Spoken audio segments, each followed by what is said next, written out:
मैं एक कहानी बताऊं। एक सेठ जी थे। सेठ जी के पास बहुत सारा काम था। जो बिजनेस करते हैं, धंधा पानी में ज़्यादा समय देते हैं, उनके बहुत काम होते हैं, बहुत काम। जितने नौकर चाकर बच्चे बीवी हो सब काम करते हैं, तब भी उनका काम पूरा नहीं होता है। ऐसे ही इस सेठ जी का भी जीवन था। सेठ जी अपने काम से बहुत परेशान हो गए थे। किसी ने कहा कि एक महात्मा आए हैं, वो महात्मा सबके दुख को दूर करते हैं। उस महात्मा के पास सारी समस्याओं का समाधान है।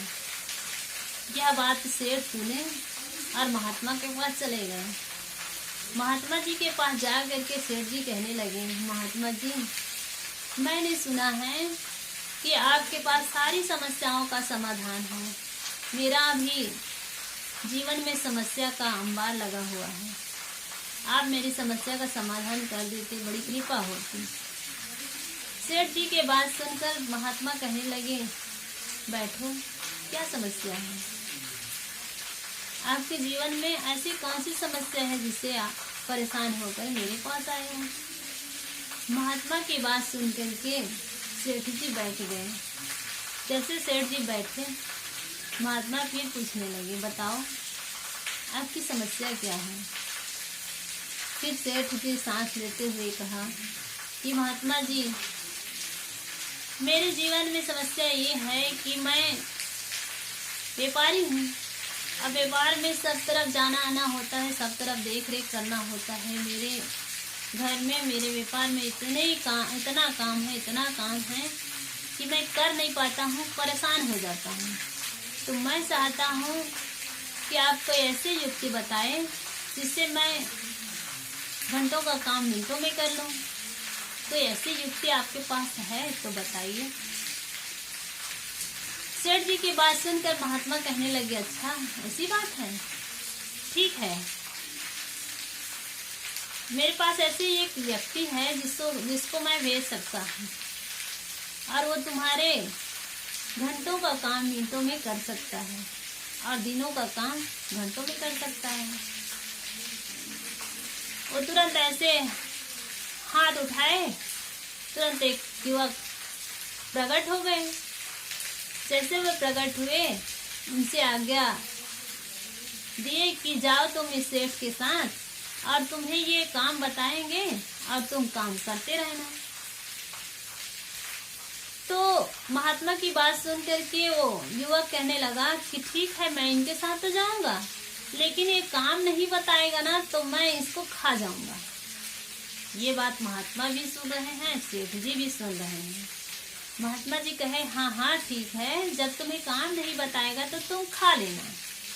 यह बात सुनकर सेठ कहने लगा, अरे मेरे पास तो बहुत सारा काम है, मैं इसको फुर्सत होने दूं तब ना ये मुझे खाएगा। अब ऐसे तीनों में बातचीत हुई और सेठ जी उस युवक को अपने घर ले गया। जैसे वे अपने घर ले गया, अब उसको काम बताने लगा।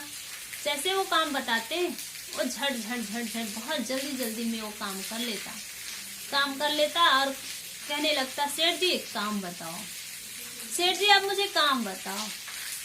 सेठ जी कुछ ही दिनों में उस नौकर से, उस युवक से परेशान हो गया। बंधुओं, पहले काम से परेशान था, अब काम बताने के लिए परेशान हो गया। देखो जीवन की परेशानी। अब जैसे वो काम करके पूरा कर लेता और सेठ के पास आता, कहने लगता कि सेठ जी मुझे काम बताओ। तो उनको सोचना पड़ता कि अब कौन सा काम बताऊं। बहुत क्षण भर में, बहुत पल भर में काम कर लेता। बड़ा सा बड़ा काम वो झट बहुत जल्दी में कर लेता। इस बात से कुछ दिन तक तो सेठ जी बहुत खुश रहे और अब उसके पास काम नहीं और काम बताने के समय भी नहीं। तो फिर सेठ जी परेशान हो गए और सेठ जी परेशान होकर भी कहे, अरे काम की परेशानी थी, अब काम नहीं बताने की परेशानी हो गई है, अब मैं क्या करूं? अरे ये तो मेरी समस्या से भी बड़ी समस्या खड़ी हो गई, अब क्या करूं? फिर महात्मा के पास गए, महात्मा से कहने लगे कि महात्मा जी कृपा करके उस नौकर को, उस युवक को आप बुला लीजिए, मैं काम नहीं बता पाता हूँ। वो तो मुझे खाने के दौड़ता है, खाने के लिए दौड़ता है, मैं क्या करूँ। तब महात्मा जी कहे, बंधु संत जन गुरुजन होते हैं ना, उनके जीवन में सारी समस्याओं का समाधान होता है, क्योंकि उन्होंने अपने जीवन को समस्याओं को झेलते हुए, समस्याओं से लड़ते हुए अपने जीवन को ऐसे आगे बढ़ाए होते हैं कि उनके जीवन में बड़ी से बड़ी भी समस्या आ जाए ना, उनका समाधान वो कर ही लेते हैं। वैसे वो महात्मा भी रहे।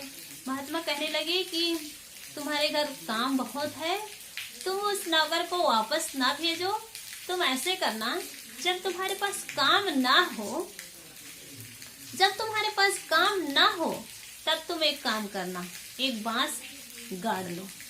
जैसे यहाँ से जाओगे एक बांस गाड़ लेना, और बांस गाड़ करके तुम उस नौकर से कहना जब काम ना हो तो इस पे चढ़ते रहो, उतरते रहो, चढ़ते रहो, उतरते रहो, यही तुम्हारा काम है। और जब मेरे पास और काम होगा ना तो फिर बुलाऊंगा, फिर कराऊंगा, ऐसे कहना। तो ये बात सेठ जी गए अपने घर, और सेठ जी जा करके उस नौकर से यही कहे कि जब तक मैं कुछ ना कहूँ तब तक इसमें चढ़ते रहना, उतरते रहना। बंधुओं, ये तो हुई कहानी। इस कहानी का कहने का मेरा एक ही उद्देश्य है कि इसी प्रकार से हमारा मन है। जो लोग इस बात को पहली बार सुनेंगे उन लोगों को लगेगा कि ऐसा मन कैसा है।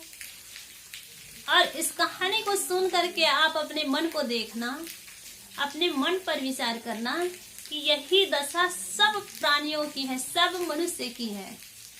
मनुष्य की यही दशा है। मन मनुष्य का हमेशा काम चाहता है, काम चाहता है। अगर उसे ध्यान के लिए बैठाओ ना तो पता नहीं कहाँ से कहाँ चला जाता है। जब इंसान ध्यान में बैठता है तब जान पाता है कि मन कितना चंचल है और मन की गति अपार है।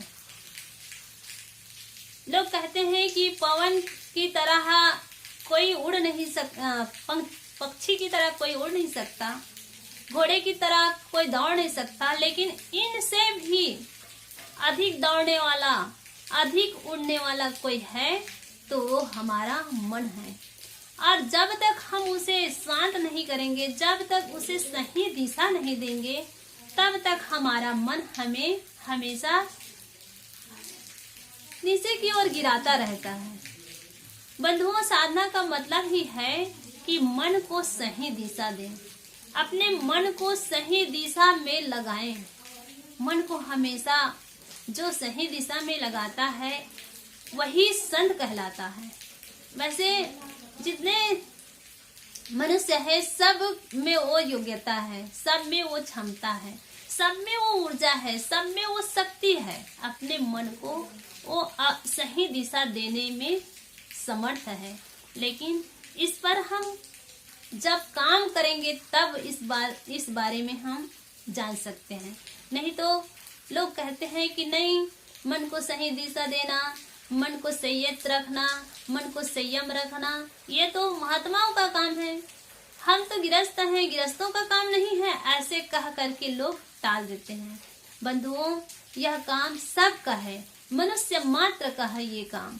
मन को सही दिशा देना, मन को सही दिशा दे करके सही काम में लगाना सबका काम है, सिर्फ संतों का काम नहीं है।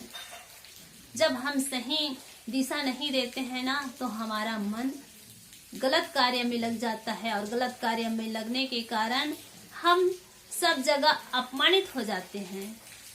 चाहे हम संत हो, चाहे हम गृहस्थ हो, चाहे हम व्यापारी हो, डॉक्टर हो, मिनिस्टर हो, कमिश्नर हो, किसी भी क्षेत्र के इंसान हो, हमें अपने मन को सही दिशा देना जरूरी है। जब तक हम अपने मन को सही दिशा नहीं देंगे तब तक हमारा जीवन सुखमय, शांतिमय और मंगलमय नहीं बन सकता। बंधुओं, तो मैं कहानी इसीलिए बताई हूँ कि कहानी कहने का मेरा यही उद्देश्य है कि जब तक हम मन को काम नहीं देंगे, सही दिशा नहीं देंगे, तब तक हमारा जीवन अच्छा नहीं बन सकता। तो हमें अपने जीवन को अच्छा बनाना है, सुख शांति में जीवन जीना है, तो हम अपने मन को सही दिशा दें। बस।